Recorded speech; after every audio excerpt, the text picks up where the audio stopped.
staged UFO attack on Earth.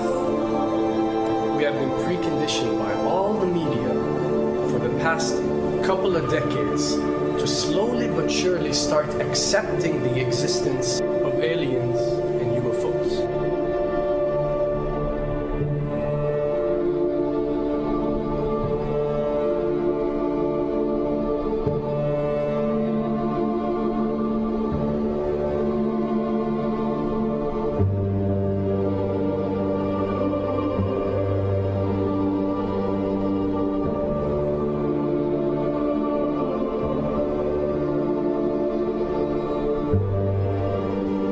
I can tell you right now that 99% of every UFO sighting that has ever taken place has actually not been an unidentified flying object, because this has always been military technologies.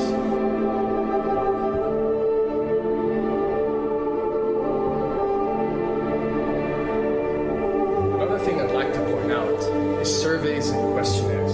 You know, we get surveys and questionnaires all the time, sent out by the state or by the government or by our rulers and our officials and so on and so forth. Do you really think that these ruling powers care about what you think? Do you really think that they're waiting to ask you and receive your answer before making a decision? What happens with these questionnaires is that they are released. For example, what country do you think the US should attack next? And if it yields back results like 70% of the US population believe Iran is the next country that should be attacked, this is actually a study conducted for the effectiveness of the media propaganda that they are using. So when they get such results, they look at it and they be like, all right, amazing. Our media propaganda is working. We are purposely trying to manipulate people to think that Iran should be the next one, and check out the survey results. We're doing a great job in propaganda. That's what it's all about. And if the results come back and they aren't up to par, so let's say 20% want war with Iran and 80% want actual peace, they say, okay, so now we have to go and rework our media propaganda and make it more effective so these percentages change. Why am I saying this? Because of the UFO phenomenon. Since the 60s, the amount of people who believe in extraterrestrials have skyrocketed, and they're only increasing day by day in our modern world. This only confirms the success and the plans that are taking place to first manipulate you to believe in UFOs, and second, to conduct a UFO attack that is going to force the whole world to unite to fight off this enemy and accept the New World Order. A former Canadian government official is warning we may be on the verge of intergalactic war, saying, quote, the Bush administration has finally agreed to let the military build a forward base on the moon, which will put them in a better position to keep track of the comings and goings of visitors from space, and to shoot at them if they so decide. I was introduced to the late Dr. Wernher von Braun in the U.S., the father of rocketry. In my first meeting with him, during that first 3.5 hours, he said to me, Carol, you will stop the weaponization of space, because there is a lie being told to everyone that the weaponization of space is now first being based upon the evil empire, the Russians. There are many enemies, he said, against whom we're going to build this space-based weapon system, the first of whom was the Russians, which was existing at that time. Then there would be terrorists. Then there would be third world countries. Now we call them rogue nations or nations of concern. Then there would be asteroids. And then he would repeat to me over and over, and the last card, the last card, the last card would be the extraterrestrial threat. As a military strategist, as a person who worked on the MX missile, which I did later, he said, you will find that there is going to be a spin to find some enemy against whom we have to build space-based weapons, and now we should expect the spin. And that's the formula, except that it's all based on a lie. A supersonic saucer. Called the Silver Bug, it was truly revolutionary.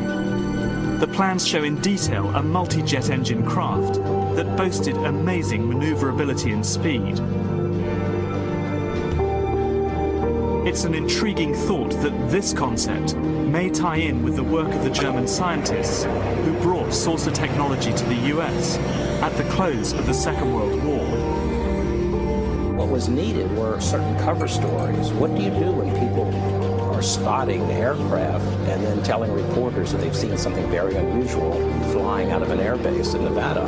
And frankly, this was the origin of a lot of the sightings that took place in the mid-50s, 1954, 55, 56, of unidentified flying objects, the UFOs. So the CIA was involved in encouraging people to believe that, yes, they saw UFOs, and the CIA and the military tried to be very helpful to reporters to get these stories out, to divert the attention of the country, particularly the people in this region, about what they had actually seen. Mexican Air Force pilots capturing on videotape what are said to be 11, count them, 11 UFOs. The Mexican Air Force has released a video that some of you are going to find difficult to believe. A journalist says it shows images of UFOs tracking a Mexican military plane. So what's the truth about UFOs? The story of successive attempts to develop radically new forms of flight, conducted under the strictest secrecy, is inextricably bound up with our relationship with UFOs over the last 60 years. Whether it's Allied pilots buzzed by strange balls of fire in 1942, or the Roswell incident 5 years later, there is a strong case to be made that secret military technology offers a convincing explanation for many UFO stories. Anytime the government has secrets that they can keep from us, they can manipulate us by those secrets. In essence, they still remain 25 years at least ahead of us in technology, information, and knowledge, and secrets, and they are using them against us. I heard over the years many times over that the plan to usher in the New World Order would be to make all the people in this country and around the world feel totally helpless to prevent the New World Order from occurring, this world dominance plan, by saying that we had been invaded by aliens, so that we would say, oh, please, UN, come in and help us all. So bear in mind that there is a planned orchestration to get people to be submissive through the secret technology and information that they're keeping from you under the blanket of the so-called National Security Act.